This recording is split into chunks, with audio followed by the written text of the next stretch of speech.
Ինչ էր պետք 44-օրյա պատերազմը կանխելու համար։ Դրա համար հարկավոր էր մի բան, որպեսզի մենք Ղարաբաղի հարցի կարգավորման մեր պատկերացրած լեգիտիմությունը համապատասխանեցնեինք Ղարաբաղի հարցի կարգավորման միջազգային լեգիտիմությանը։ Իսկ դա գործնականում անհնար էր, ինչու, որովհետև 90-ականների սկզբից Ղարաբաղի հարցի կարգավորման մեր պատկերացրած լեգիտիմությունը եւ Ղարաբաղի հարցի կարգավորման միջազգային հանրության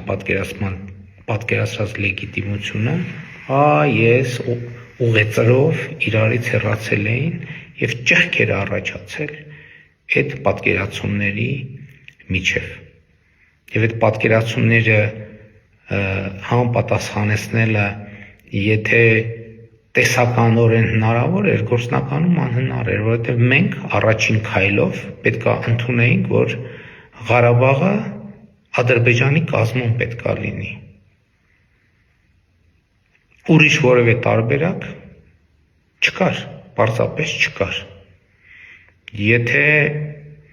Եթե մենք կարծում ենք, որ մենք դա կարող էինք անել 18-19 թվականներին, ուրեմն այո, դա իմ